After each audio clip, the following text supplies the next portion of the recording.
Welcome to Kicking It Local, the podcast all about the football community in South Australia. I'm your host, Johnny Kecko, and Macron Sports Hub Adelaide are ready to provide your club with all its teamwear needs. For club inquiries or online shopping, head to macronstoreadelaide.com.au to find out more and get your gear ready for the new season. And today I am joined by a former Matilda ahead of the World Cup. It's not too far away. It's getting very close, and also the current West Adelaide head coach for the WNPL, Tracey Jenkins. Good to have you on board. Good to be here. Looking forward to chatting to you. It's incredible that the World Cup is so close now. We've been thinking about it for a couple of years, saying the World Cup's going to be on our shores very soon, but it's only less than a couple of weeks away. I know. Or just over a couple of weeks away, sorry. How exciting. I know. It's starting to feel real now. We had the World Cup trophy tour in our state, and you were at it as well. So Yeah, that's how right. cool was it to be able to see it? Oh, it was in person? amazing. And a beautiful venue, Jacobs Creek, sponsored that.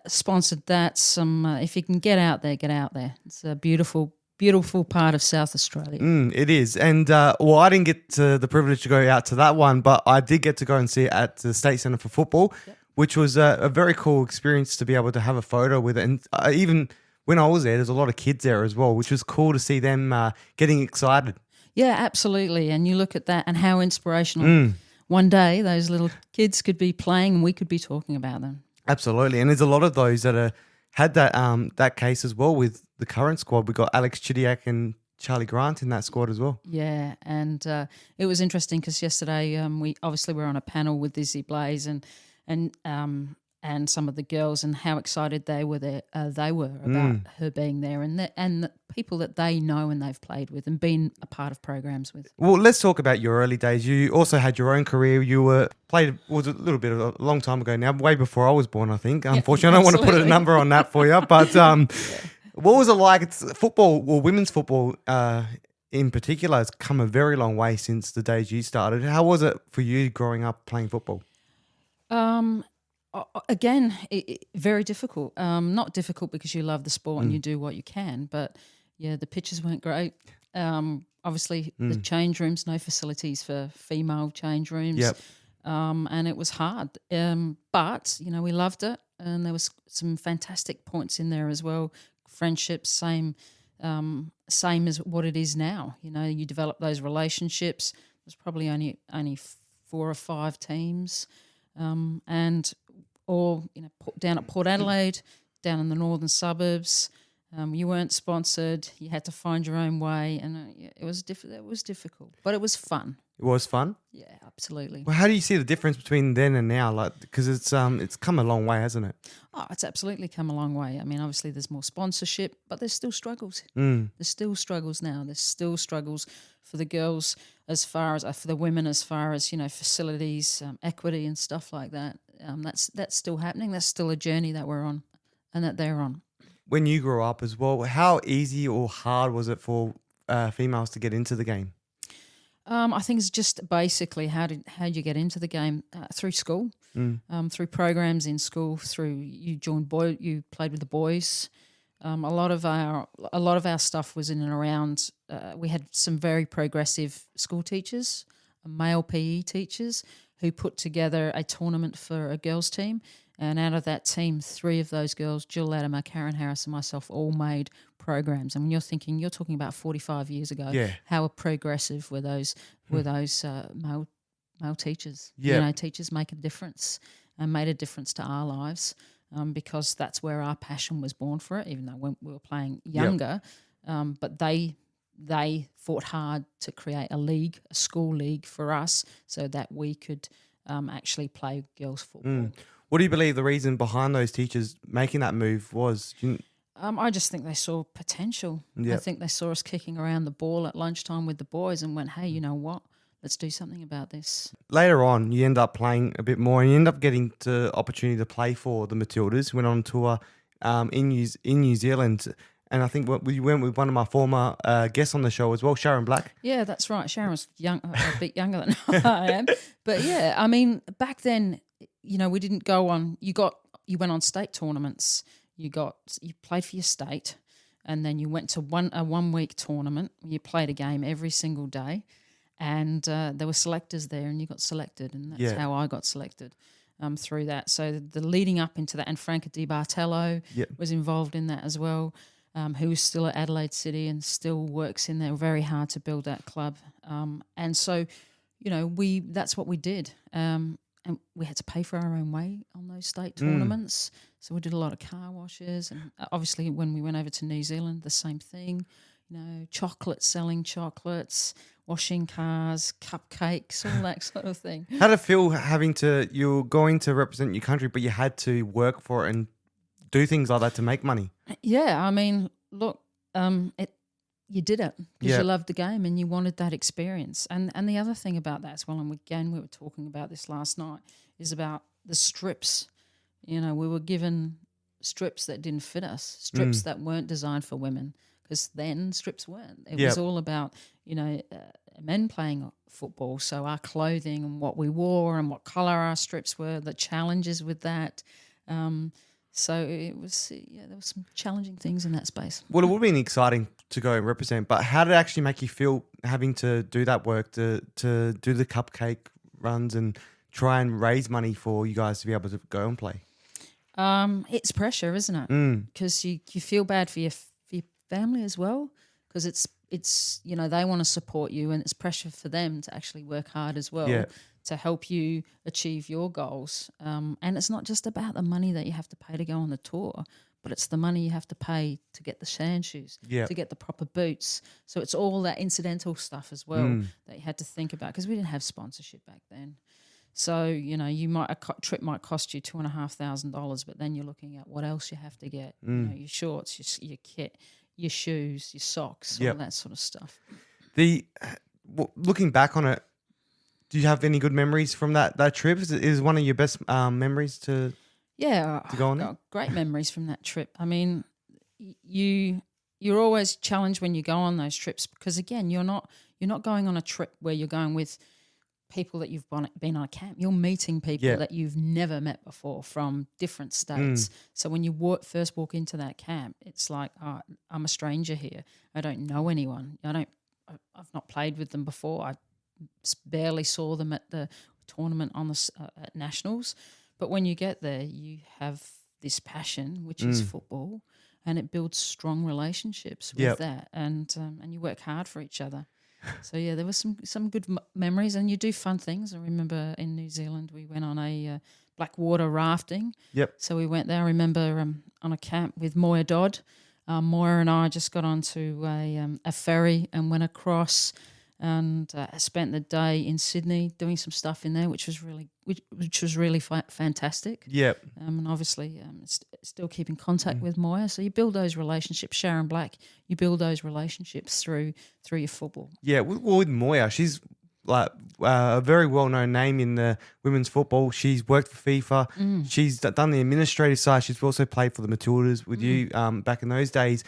How cool is it to have like someone like that? It's very inspirational for these young girls coming through. Yeah, she is. She is fantastic and supportive and grounded. We're really grounded, really passionate about women's football, has been throughout her journey, and has obviously paved the way and been courageous in and around that space. Oh, is she? Do you still very close with it? Oh, not. I know we touch base. We touch base as we all do. Touch base. Yeah. What's some of the memories when you guys get together with Sharon or Moya or the other teammates? Any moments you talk about from those days? Sharon recently contacted me and just said, "Can you remember, where we went in New Zealand?" And I'm like, "Yeah, Sharon, we went to three areas, and it was wet. It was wet, and So we do. I think it's more the journey through the South Australian system as well.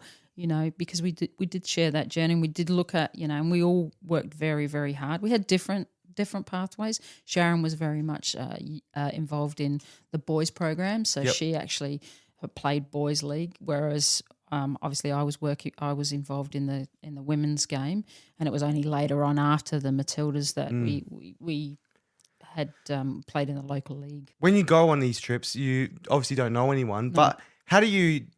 We obviously may have known people like Sharon Black and Moya in the lead up, people from your state, but how do you deal with that going onto these tours and not knowing people that are going to be there with you? I mean, the coaches introduce themselves. You introduce yourself.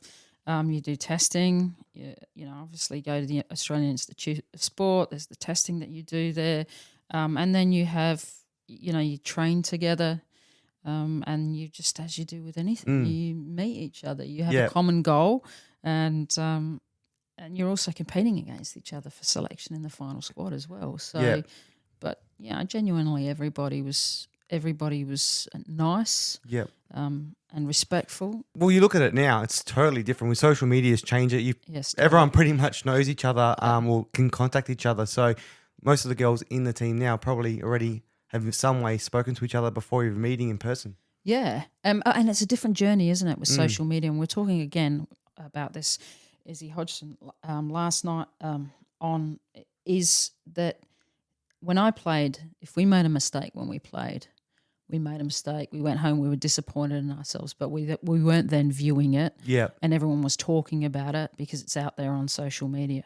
So the challenges are very different now for them. For us, I think, is very, although it was hard for us in some aspects, in a lot of aspects, it's different. There's a different hard for the group that's there now because they are, it is out there, everything that they do. You've got the betting apps now, so they get the abuse from that as well if things don't go right.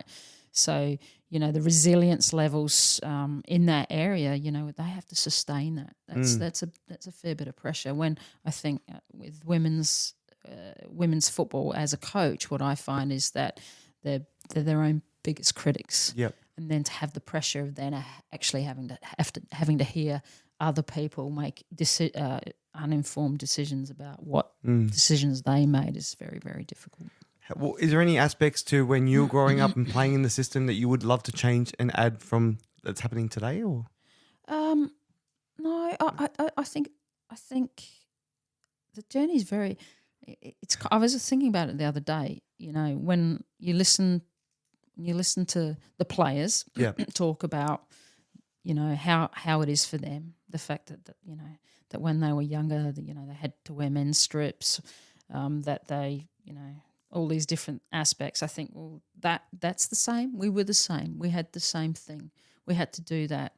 The boots, they're bringing out new boots now for women, designed for women, but they're like $600. How does someone afford a $600 boot, pair of boots, especially? So again, there's those challenges as well. So it's the same. It's a similar journey, but it's different. I don't know whether that makes sense, but I get what you mean. It's different struggles to what you guys had to do with back then. There's still struggles. Yeah, I mean, with exposure comes pressure. And the dynamics in and around performance there's much more pressure now. Well, when I was talking to Sharon about the World Cup, that was back in the 90s when she got to play in it, and also Adrian Sandtrack was in the 2023 World Cup as well. They obviously they were in an era that wasn't with social media, but the pressures now on the current Women's World Cup would be a lot higher than what they had to deal with back then. Do you reckon that's going to push the girls this year as well? Do you know what? I think they're amazing because they know that they can be influencers in that space. And I think the key messages that they're sending out there in and around treating each other with respect, being inclusive, is fantastic, and actually being strong. I think when they talk about the message about being inclusive, about respecting one another, about being a team, about valuing one another, and that comes through every single time you know that they are really influencing, have that power to influence people in their key core values and make an impact, and that is so important. So I think a lot of that messaging from all of them is about taking care of one another, and the fact that they know that this journey is their journey, but they've got the Australia behind them. Yeah. Well, we've seen the squad announced now for the World Cup. There's a couple of South Australians in there. It's pretty cool to be able to see these girls playing, and you've been a coach now for a number of years in our local system. So you would have seen these girls coming through. How cool is it for you as a coach to be able to see this now, and also as a former Matilda to see these girls representing our country on home soil? Absolutely, and I see how much influence it can have in our system to have some positive role models who are homegrown. And it is excellent because now we have, as we said, all those young girls out at the State Centre yesterday would know that two of their own are out there. Yeah. And also the joy that brings to current players who are their friends and who have an extra reason to be out there supporting or going to those games because they know and they've gone through that journey with those players. Yeah, and especially the girls playing at the junior clubs that these girls came through will be cool as well because they're playing at the same club that their World Cup heroes played at. Absolutely. And it just goes to show that, and one of my players I was speaking to her, Liv Bramley, talking about where she gained her leadership from. And she was being asked, that would have been through the academy programs over in England. And she said, look, I'd like to just say that my leadership came very much from my community program, from my club. Yep. Because when I was at my club and I was young, we thought it was the World Cup. So I wanted to lead in that environment. And again, the influence that their clubs would have had of that on them when they were set those foundations. Yep. Would have absolutely set those foundations. So the clubs can be very proud of that. Yeah, definitely. And it is cool to see. And you've no official role in it, but in the lead up to it, you've been doing a lot of speaking in all these events to lead up to this World Cup. How cool was it for you to be able to play a part in that and just soaking in what's actually happening here in Adelaide? Yeah, and a lot of that stuff, it's great. And a lot of that stuff, though, is in and around how do we move forward from this? Because we don't just want to stop now. We want to say, okay, what does this mean for us and how can we move forward with this momentum? And it's really good to be involved in groups where we're talking about, okay, what does this mean for us now? How can we move forward? Yeah. So that's exciting for me because I think, yes, we've come a long way, but we also have a much longer way to go in and around not just our players, but our administrators and our coaches. So for us, we know that we can be on the World Cup stage. We know that this is moving forward. How are we going to stay within that? How are we going to move forward with it? So that's been exciting to be in those conversations and discussions. What's one of your things that you think that needs to play a massive part in moving it forward and keeping the momentum going? Collaboration. So collaboration and not working in silos. I think you would know from your experience that when you speak to clubs and the experiences that you've had, that a lot of times clubs and administrators, you're by yourself, you're fighting hard, you're working hard to build your club, and you're making lots of mistakes, as coaches do. And there's a lot of room for us to go, you know what, if we want to move South Australia forward and keep continuing, we need to learn from one another. We got some great, and not just about working with clubs, but linking in with universities, linking in with health experts, with physios. I would love to see every NPL club connected to an internship for female coaches. How would we do that? How do we get our 26-year-old players now who are moving, who are some that are saying, you know what, where to from here? Where to from here? Well, can we set up some and this is what we've been talking about. Can we set up some internship community, programs where these girls get to be able to start their coaching careers or their trainer careers or their referee careers or their roles in administration. And I think to do that, we have to start thinking about, yes, we want to be protective of our clubs, we want to be protective of our players, but we also need to set up a dynamic where we can say, you know what, we can release these people and we can actually move them forward, and then they can come back to our clubs and they can actually bring up our youth. And it's the same with resources, linking into universities. So many girls are doing degrees. Liv Bramley's doing a degree at my club. We've got Laura Johns, who's got expertise as well in and around, sports, with psychology and things like that. we need that now. Our players, the pressure on our players is huge. You know, they need other people coming in, not just coaches. They need people coming in and helping them move through that journey. So for me, you know, there's so much that we can do. We can link in together. We can work together. Yes, I know it's hard because we all want success, but we can get success together, and especially with our NTC programs. There's some fantastic young girls in that program. We need to be able to embrace them and support them and let them know that as all NPL teams want the best for them and they're ours. Yep. You know? Do you think the World Cup is doing a good job at pushing it forward, or these issues that still need to be fixed, or is it doing a good job at highlighting that what areas need to be? Yeah, I think it's generating conversation. Yep. And if it generates conversation, then that's always a good thing. Yeah.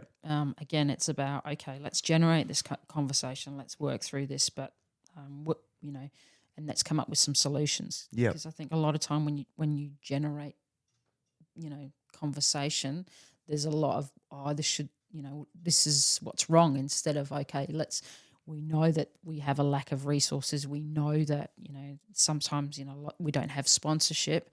How can we come together to kind of facilitate and problem solve some of those issues, which might be, you know, linking in with universities or utilising the resources within our clubs that we've got in our player group, and the valuable skills that those people can provide.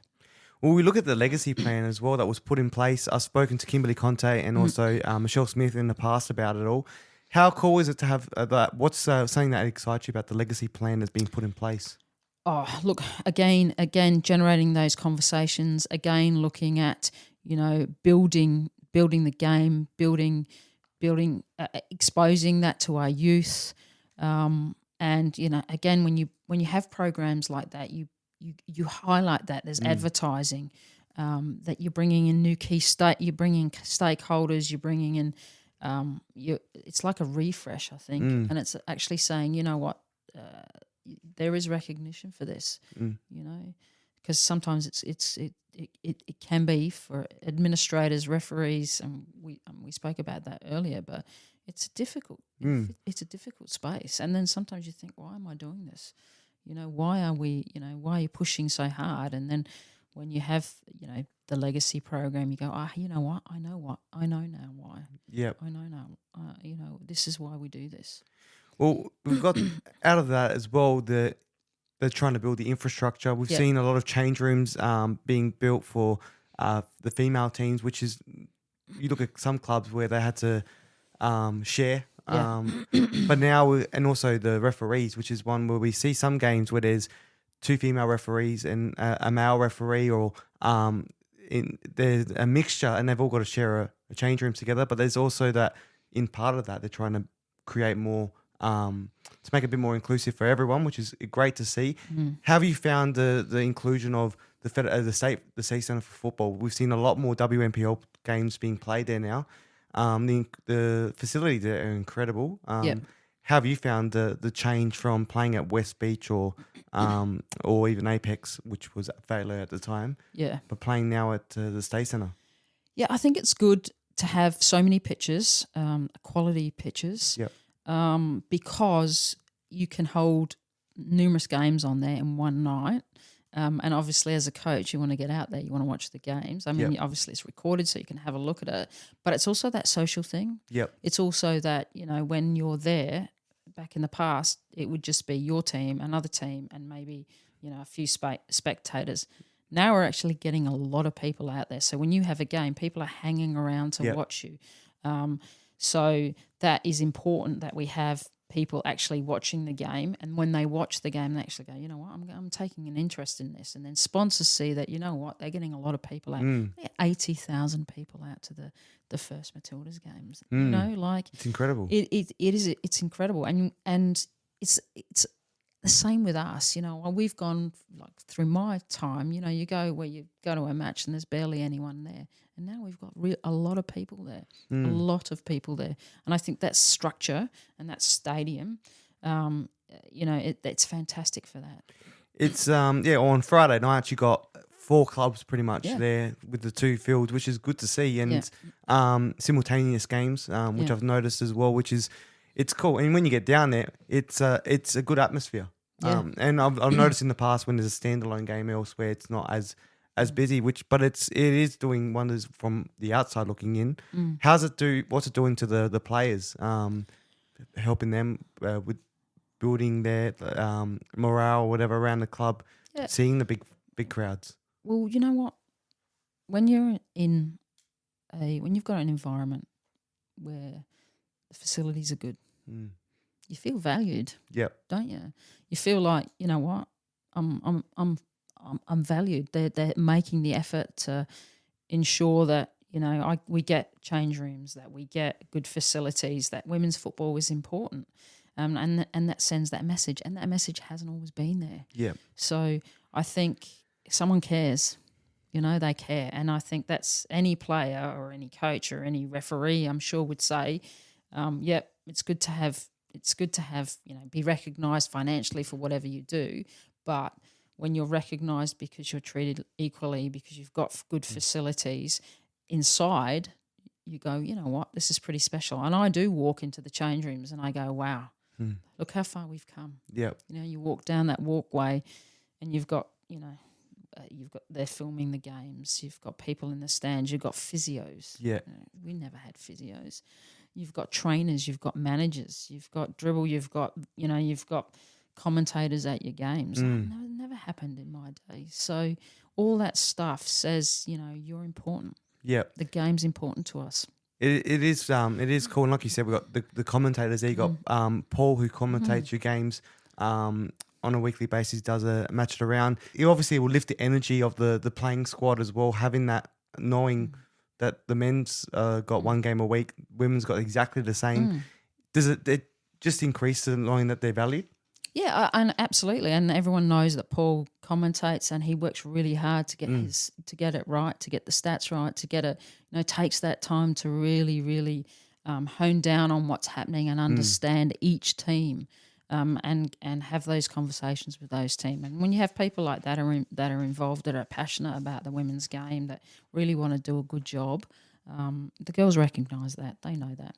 It is good to see. And, we talk about West Adelaide. We'll talk about West Adelaide as well. You been coaching there for a few years now. Yep. How do you find it's a club that everyone knows, West Adelaide, played in the NSL with in the men's years, big history for the club. But with the women's side of things, how do you feel being a part of the club, and how welcome does the women's part of the program feel? I have always found, and I coached with West Adelaide with the under 18 boys. Yep. And was actually approached by back when Ross Aloisi and Pezos was there. I was, I was asked by one of the coaches to come along and assist with the under 18 boys, and I thought that was really groundbreaking in their attitude towards having a female as a coach come into that. Yep. And I found that at first it was kind of like, who's this girl coming? You know, who's this woman coming in here? But I think once you start coaching and you work through that, they actually go, you know what, it's just a coach. Yep. It's just a coach. She, you know, and they forget about that. But I've always found that West Adelaide have actually been progressive in that space, and they still are. We have the men are totally interested in developing the women's game, and the pressure's the same. Like the first time I came to West Adelaide, it was Tracey. You know, we won a championship. So it was kind of, I was well aware of what that, so they were passionate about getting a championship. They knew that for a few years they're a very good team, but they just hadn't managed to get over the line as far as the championship was concerned. Unfortunately, that is the end of part 1 with my chat with Tracey Jenkins. But here's a quick sneak peek of what to expect in part 2. You know, we had this team, and it was kind of like we had these two teams, and they were, you know, the girls and the guys trained together on a Monday night. When I say train, at the same facilities, and you know, we were happy. It was a happy environment. Still is a happy environment. lives excited about the Lionesses. Yep. Obviously, we've got a Canadian, Yaz, who's Canadian, who's really excited about what's going to happen with, the Canadian team, and all of us are Matildas. We've got a sweep going. So we've got Tilly involved in that as well. Yep. So we've all got teams, and so we're all they've set that up, which is brilliant. What Leah, team? Who'd you get? I got Vietnam. Well, fingers crossed. Tilly and I. Oh, got together. Yeah, so Tilly and I got Vietnam.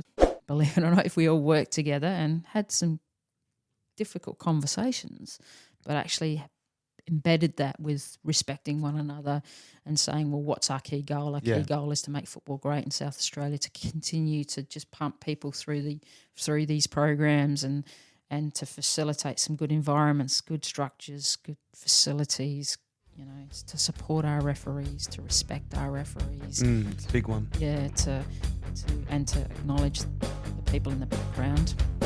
That's all for part 1 on Kicking It Local with Tracey Jenkins. Make sure you subscribe to Kicking It Local wherever you get your podcasts so you can get a taste of the SA football community. Plus, follow Kicking It Local SA on Instagram and Twitter so you don't miss any of the action. See you soon.